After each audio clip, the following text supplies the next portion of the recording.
Como não pensar na cruz? O título da mensagem de hoje: Pense na cruz. Você já pensou na cruz? Porque os dias estão se passando e, e todos nós vamos ter esse tempo para pensar, né?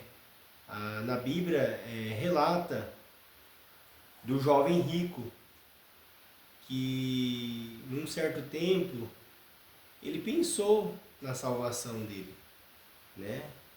E hoje, quando a gente fala em salvação, a gente lembra de quem? Lembra de Cristo, do que Jesus fez na cruz. Então, por isso que o título da mensagem hoje é Pense na Cruz, tá? Vamos ver lá em Marcos capítulo 10, versículo do 17 ao 22. Vai falar sobre a passagem de um jovem rico. Vamos ler rapidinho aqui para a gente já entrar na mensagem, tá? Ó, e pondo-se a caminho, correu para ele um homem, o qual se ajoelhou diante dele e lhe perguntou: Bom mestre, que farei para herdar a vida eterna? Olha só para você ver. Ele era jovem, estava seguindo um caminho e logo avistou Jesus, né? E perguntou a ele: Bom mestre, né? O que farei para herdar a vida eterna? Né? Que ele estava preocupado, né?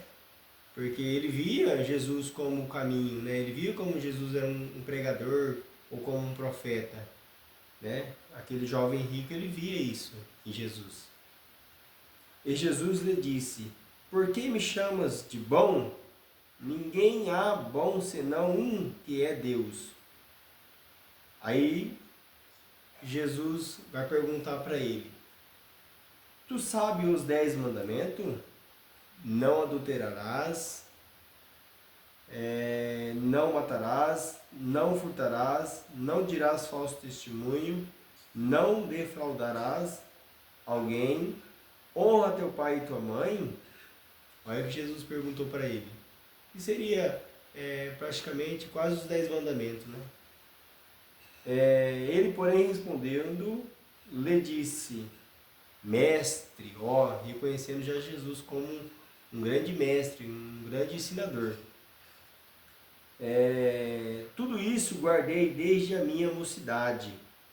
Né? Por quê? Porque os judeus naquela época lá, bem cedos, eles já estudam a Torá, né? E aos 14 anos é levado, né? A sinagoga, aos templos, para eles decifrar ali ou citar algumas passagens da Bíblia para ver se eles se tornam mestre, entendeu? Então ele desde pequeno ele estuda e esse jovem rico talvez ele passou por lá aos 14 anos, né? E aqui vai falar aqui, ó, e Jesus olhando para ele, o amou, ele disse: Falta-te uma coisa, vai e vende tudo quanto tens e dá aos pobres, e terás um tesouro no céu, e vem e segue-me. Por que Jesus falou isso para ele? Só porque ele era rico e possuía herdades? Não, porque ainda faltava alguma coisa naquele jovem, né? E ele queria herdar a vida eterna. Você vê que no começo aqui, ele pergunta para Jesus o que ele tem que fazer para herdar a vida eterna. E Jesus, já que você quer a vida eterna, vende tudo, dê aos pobres e me segue. Foi isso a resposta que Jesus deu para ele, né? Mas ele, contrariando com essa palavra, retirou-se triste, porque possuía muitas propriedades, esse jovem rico, né? E a riqueza aqui é riqueza material. Jesus não está falando da riqueza do conhecimento, riqueza espiritual.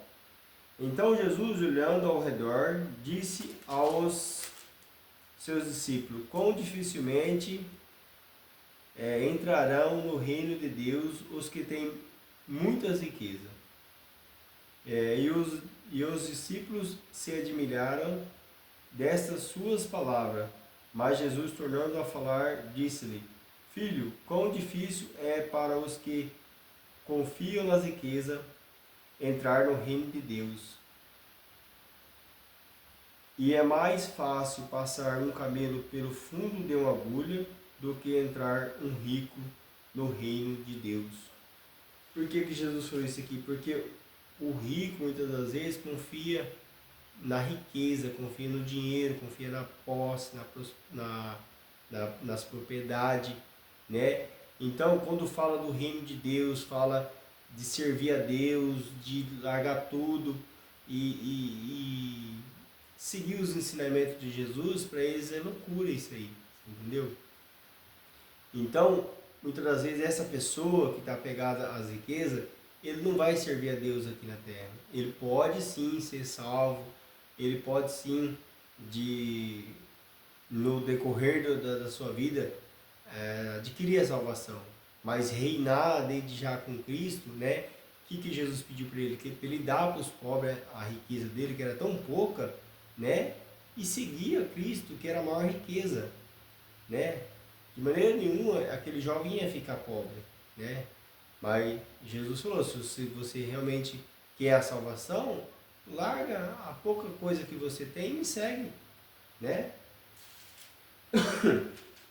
Foi isso que Jesus falou para ele, mas ele não entendeu, né? Então aqui, pense na cruz. O que quer dizer aqui, ó? Renuncie do ego, do reino pessoal e das preferências pessoais.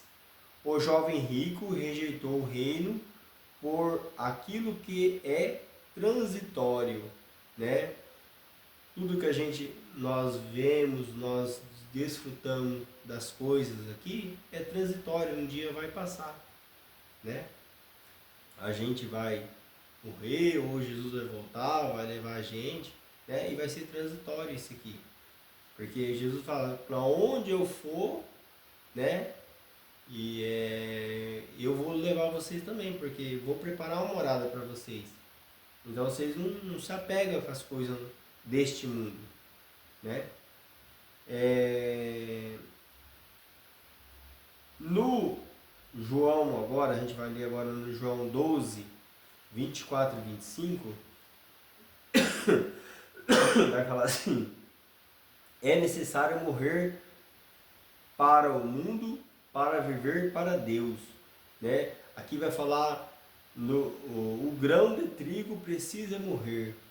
Aqui no João 12, capítulo 24 e 25. Vamos achar aqui. João 12,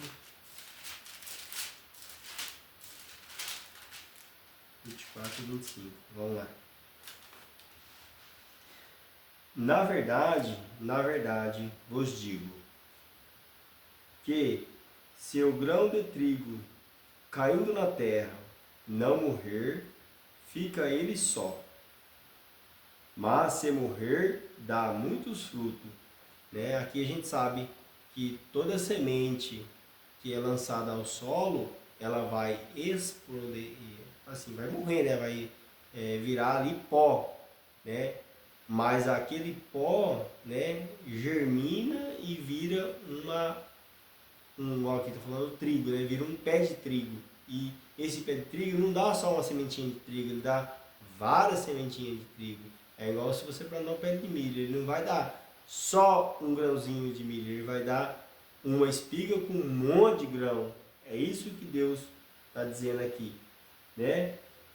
E no 25, ó, e quem ama a sua vida, perde-la. Que você só tem uma vida, eu só tenho uma vida. E para seguir a Cristo, eu tenho que deixar as coisas do mundo, rejeitar, né? Porque a todo tempo o pecado nos atrai, né? O pecado nos convida para viver essa vida que muitas das vezes aos olhos do mundo, como é que se diz, é prazeroso, mas leva à morte, né? E levar a vida de Cristo, o caminho estreito, que é o caminho não da lei, porque a lei muitas das vezes mata, né? Mas se você viver no espírito da palavra, ela revivifica o homem, né? Porque Jesus, a lei veio até Jesus. Jesus para cá é a graça. O que é a graça? A graça você não merece, mas Jesus se entregou ao seu lugar, né? Mas não que essa graça, ele não vai te cobrar nada. Ele vai cobrar sim, cobrar você andar nos caminhos dele, né? Porque se você, a Bíblia fala, aquele que está na luz, seja luz. Aquele que está nas trevas, que fique lá, que se surge mais, né? Mas aquele que veio para a luz, que a cada dia, né, que passa, vai virando dia perfeito, né? Porque a gente vai errar, né? A gente é ser humano, a gente vai errar, né? Mas para viver esse caminho, você tem que ser igual uma semente, cair no chão e morrer para as coisas velhas.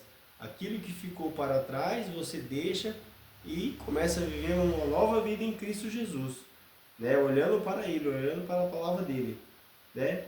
E quem ama a sua vida, perde-la. E quem neste mundo aborrece a sua vida, guarda-la para a vida eterna. Se você não viveu aqui uma vida que você achou que é prazerosa, que é a vida da bagunça, a vida da bebedice, a vida da noitada, a vida das como é que fala assim, que a gente muitas das vezes peca no olhar também, né? Muitas coisas que a internet passa, que o cristão não deve olhar, entendeu? Então essas coisas aí você tem que falar, não vou contaminar meus olhos, não vou contaminar meus ouvidos, não vou contaminar minha boca, né? Para que você vive na luz, né? Você vai ter que guardar essa vida para a vida eterna, né? É essa vida que Deus quer que você espere nele, né? Essa mensagem aqui da cruz é que nós pensamos o quão grande Deus fez naquela cruz, né? Que envolve não só a salvação, mas o amor de um Deus tão grande que entregou o seu próprio Filho para morrer por mim e por você, né? Então por isso que a gente tem que pensar na cruz. Porque, mas foi há tanto tempo, mas até hoje é válido, né? O sangue de Cristo como se diz, ele morreu por todos e uma vez só por todos. Hoje em dia não se derrama mais para os pecados sacrifícios de animais, né? Hoje a gente entende que o Jesus é a ovelha que foi entregue em nosso lugar. Nós estávamos todos destinados ao matadouro, mas veio ele, né, e se entregou em nosso lugar. Então, eu deixo essa mensagem é uma mensagem bem rápida, e você pense na cruz, você pense naquilo que Jesus fez por você, né, que ele nos amou desde a eternidade. Tá bom? Fique com Deus e até amanhã. Amanhã a gente vamos estar pregando. Pense de uma maneira próspera, porque você é próspero. Tá bom? Deus te fez rico. Fique com Deus e até amanhã. Fui!